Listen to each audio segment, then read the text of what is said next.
Welcome to the workshop. We want to take another look at an example, or look at another example rather, of an improper integral. So this improper integral is improper because of the infinite discontinuity at 0. If we were to plot this particular function, it would look something like this. Okay, infinite discontinuity at 0. And when we have an infinite discontinuity at 0 of the function that we are integrating with respect to, then we have to use limits, right? Our fundamental theorem of calculus says that this should be, right, or we want it to say that it's f of 1 minus f of 0, which would be very convenient, right? We take the integral and that gives us the antiderivative. And we evaluate at 1 and then subtract the evaluation at 0, and that's fantastic. But this requires that the function be continuous from 0 to 1, including 0 and 1. And this function is not continuous at 0. So we have a problem. We can't use the fundamental theorem of calculus right there.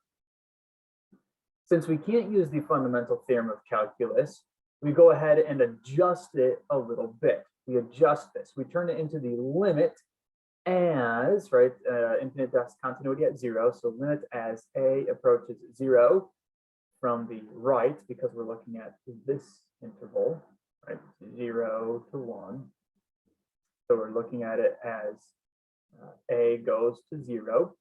That'd be from the right of the integral from a to 1 of 4 divided by the fourth root of x dx. So we want this because now we have something that is continuous from a to 1, right? As long as a is not exactly 0, which is exactly what we're trying to say when we're talking about a limit. As long as a is some non-zero number between 0 and 1, then everybody's happy. We're able to do exactly what we want. I suppose technically it could be larger than 1 as well. That doesn't really matter. We're just talking about numbers that are near 0. As we talk about the limit. And this integral we can evaluate, and we can evaluate using the fundamental theorem of calculus. So let's go ahead and take a look at that.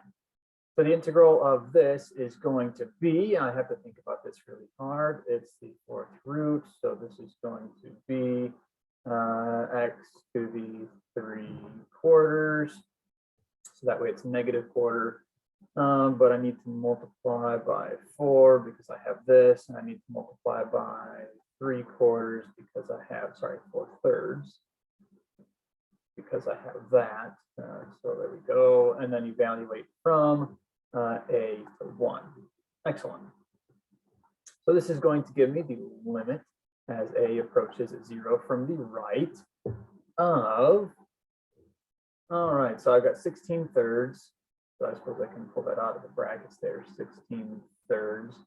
And then inside the brackets, I'll do my evaluations. 1 to the 3/4 is exactly 1 minus a to the 3/4. And we don't have any complaints here. There's no concern. We can evaluate that without issue. So this is simply equal to, right, this is going to go to 0. So this is 16/3 times 1 minus 0, or simply just 16/3. And everybody's happy. Okay, this is fantastic. We get the value of our integral. 0 to 1. Yeah, there we go. Cool. So that's it, right? The integral converges, and there is the value. So that's all that I wanted to share. If you want to take a look at another example, I'll have another one coming right up. I'll see you guys back in the workshop in just a little bit.